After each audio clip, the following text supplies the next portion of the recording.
What if I told you the blood pressure number you've been chasing was never designed for someone your age?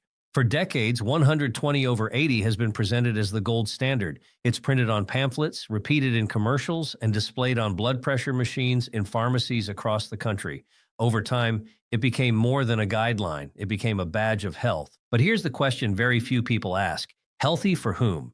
Because 120/80 was largely established using data from middle-aged adults. And while it can absolutely be an excellent target for some people in their 70s, it is not automatically ideal for everyone.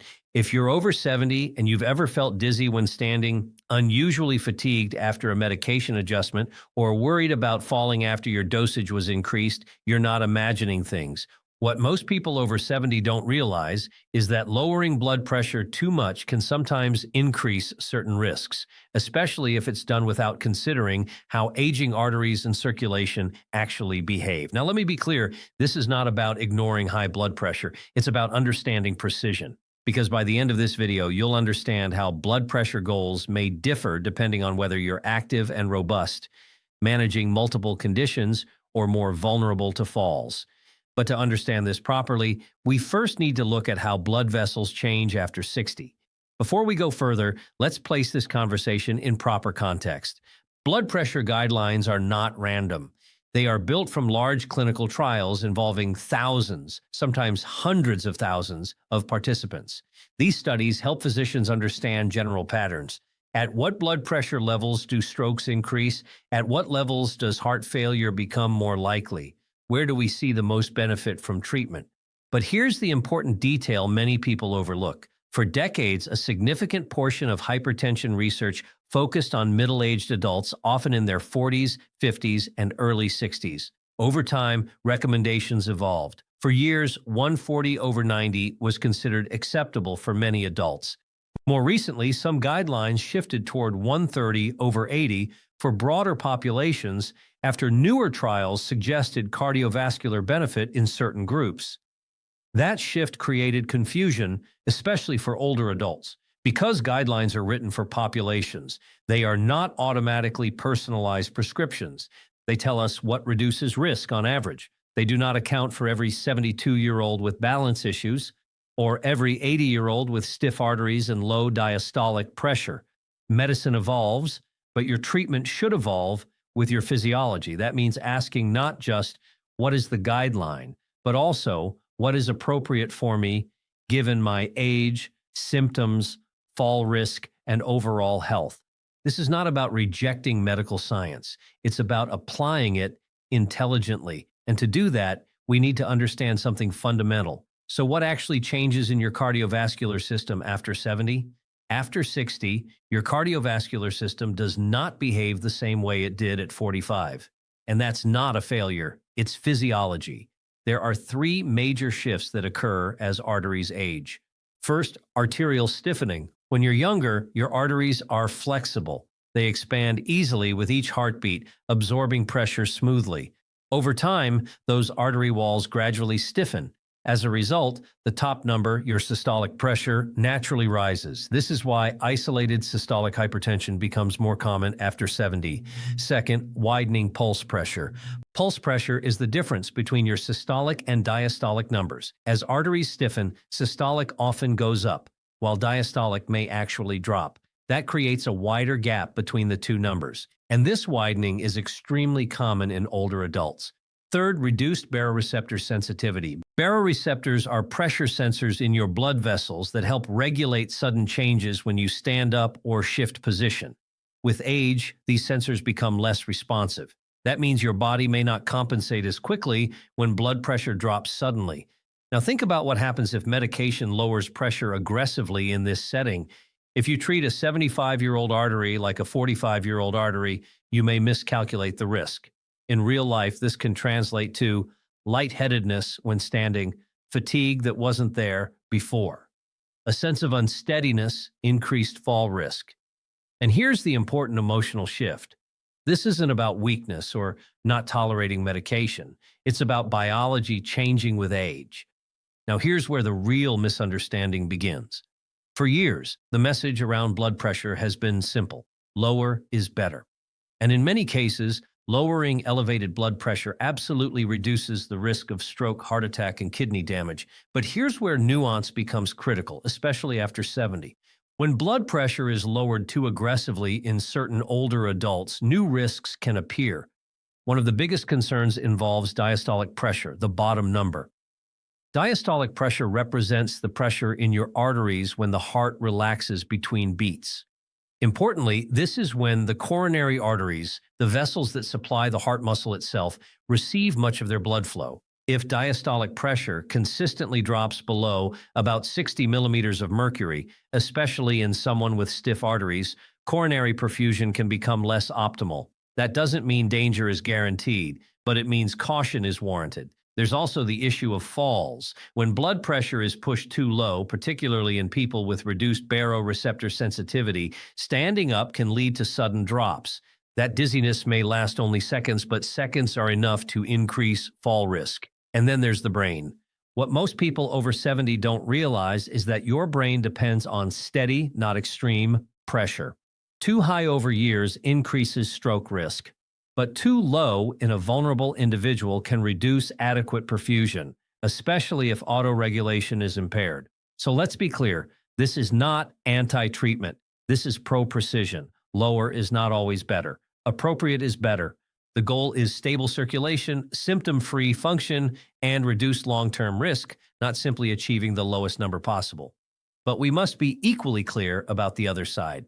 Now let's address the other extreme, because allowing blood pressure to remain too high carries very real consequences. When systolic pressure consistently stays in the 150, 160 range or higher, especially over months and years, the strain on the vascular system increases significantly. First, there is stroke risk. Elevated pressure damages the delicate inner lining of blood vessels in the brain.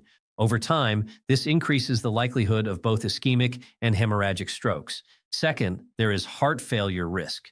The heart is a muscle. When it has to pump against persistently high pressure, it thickens.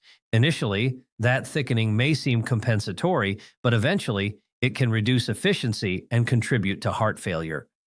Third, there is kidney strain. The kidneys contain tiny filtering units that are highly sensitive to pressure. Chronic hypertension gradually damages these filters, impairing function. So while we are cautious about overtreatment, we must be equally cautious about undertreatment. This is not a choice between treating or ignoring blood pressure.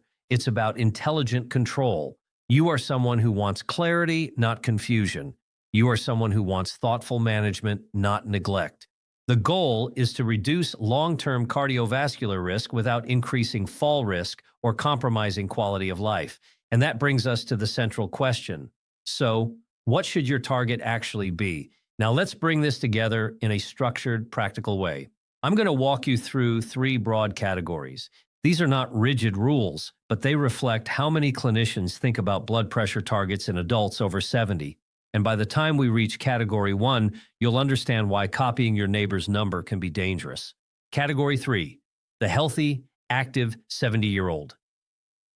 If you are physically active, cognitively sharp, not prone to dizziness, and tolerating medication well, a systolic blood pressure in the 120-130 range may be both safe and beneficial. Large clinical trials suggest that in robust older adults who tolerate treatment without symptoms, tighter control can reduce cardiovascular risk. But the key phrase is, if tolerated. No lightheadedness, no frequent fatigue, no fall history triggered by medication adjustments. Category 2, the average 70, 80-year-old. This includes many people watching today. Perhaps you manage 1 or 2 chronic conditions. Maybe you're moderately active. You feel generally stable, but not invincible. In this group, a systolic range of 130-140 is often reasonable and supported by many guideline interpretations. It reduces stroke and heart risk while minimizing the chance of overtreatment-related side effects. Diastolic pressure here becomes important. If the bottom number starts drifting toward or below 60, especially with symptoms, it deserves attention.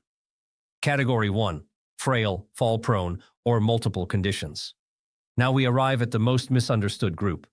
If you are frail, have experienced falls, feel dizzy with lower readings, or manage multiple complex conditions, A systolic range of 135–150, depending on symptoms, may sometimes be safer. In this group, quality of life and stability take priority over aggressively chasing lower numbers. And remember pulse pressure, the gap between systolic and diastolic. A very wide pulse pressure can signal arterial stiffness and changes in perfusion dynamics. The deeper message here is simple. Individualization matters more than a single number. But numbers alone don't tell the whole story. Here's something most people aren't told clearly enough. A blood pressure reading is a data point. Your symptoms are the lived experience. And in adults over 70, both matter. If your monitor shows 124/62, but you feel dizzy when standing, unusually fatigued, or mentally foggy, that information is just as important as the number itself.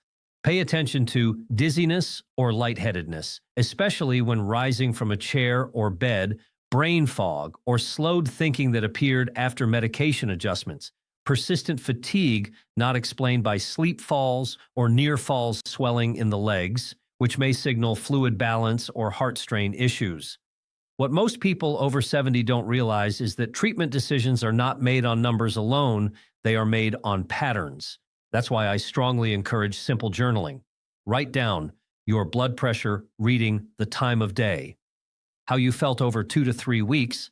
Patterns begin to emerge.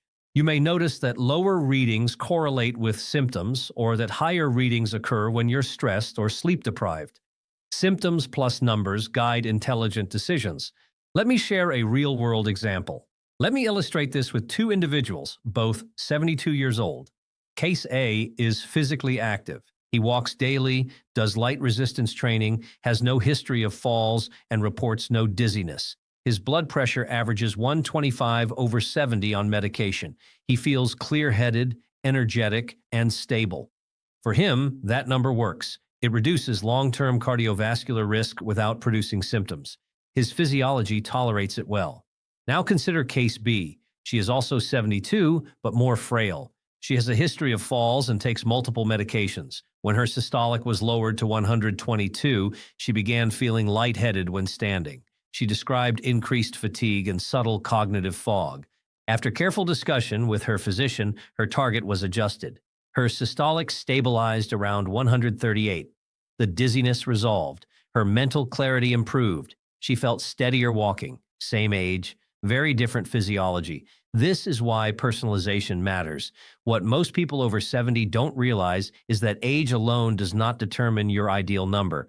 Function, symptoms, fall risk, and overall resilience matter just as much. The goal is not to win a competition for the lowest reading. The goal is stable, well-perfused, long-term health. So, how do you safely monitor this at home? If you're going to personalize your blood pressure target, you need accurate data. And that begins with measuring it correctly. First, make sure you're using the proper cuff size. A cuff that is too small can falsely elevate readings. A cuff that is too large can underestimate them. The inflatable portion should wrap comfortably around about 80% of your upper arm. Before taking a reading, sit quietly for at least 5 minutes. Your back should be supported. Your feet flat on the floor, not crossed. Your arms supported at heart level. Then take 2 to 3 readings about 1 minute apart and record the average. A single measurement can be misleading. For best tracking, measure at consistent times, often morning and evening, unless your physician advises otherwise. Now let's talk about common mistakes. Avoid talking during the reading. Even light conversation can elevate systolic pressure. Do not measure immediately after caffeine, exercise, or emotional stress. And avoid checking your blood pressure immediately after standing up. That can capture a temporary drop rather than your resting level. What most people over 70 don't realize is that occasional fluctuations are normal. It's trends that matter. When you gather consistent, accurate data, fear begins to decrease. You're no longer reacting to a single number. You're observing patterns. And when you understand patterns, you regain control. To make this even more powerful, medication is one tool. But it is not the only lever you have. After 70, small, consistent lifestyle habits can meaningfully influence blood pressure regulation without extremes. Start with walking. Even 20–30 minutes of steady walking most days of the week improves vascular flexibility and enhances insulin sensitivity. It supports the very arterial health we discussed earlier. Add light resistance training 2 to 3 times per week. Maintaining muscle mass improves metabolic stability and helps regulate blood pressure more effectively than many people realize. Now, let's talk about sodium. This is not about eliminating salt entirely. Severe restriction can sometimes cause dizziness in older adults. Instead, focus on moderation, reducing heavily processed foods while seasoning home-cooked meals thoughtfully. At the same time, increase potassium-rich whole foods like leafy greens, beans, avocados, and squash, unless medically restricted. Potassium helps balance sodium's effects on blood vessels. Don't overlook hydration. Mild dehydration can exaggerate blood pressure fluctuations, especially in those on diuretics. And finally, protect your sleep. Poor sleep increases sympathetic nervous system activity, which raises blood pressure over time. Here's the key contrast. Extreme diets are rarely sustainable. Sustainable habits build stability. You are someone who builds stability, not extremes. You are someone who adjusts intelligently, not impulsively. Before you adjust anything, though, if this video has raised questions about your current blood pressure goal, the next step is not to adjust medication on your own. Never stop or reduce blood pressure medication abruptly. Sudden changes can cause rebound elevations and increase cardiovascular risk. Instead, approach your next appointment with clarity and collaboration. Bring your home readings, bring your symptom journal, ask specific questions. I've noticed dizziness when my systolic drops below a certain number. Could this be related? What is my average diastolic level? Is it ever dropping too low? Given my fall history, what range feels safest for me? And most importantly, what is my individualized blood pressure target? This shifts the conversation from chasing a universal number to creating a personalized strategy. Good medicine is collaborative. It is not adversarial. You are not questioning your physician. You are partnering with them. And finally, your goal is not a number. Your goal is stability, clarity, longevity, confidence when you stand up, confidence when you walk, confidence in your future. Blood pressure after 70 is not about chasing 120/80 at any cost. It's about intelligent control, balancing protection from stroke and heart disease with protection from falls and fatigue. You are not too old to individualize your care. In fact, personalization becomes more important with age. If you're comfortable, share your age and current average blood pressure in the comments below. Let's build a community that manages aging with wisdom, not fear.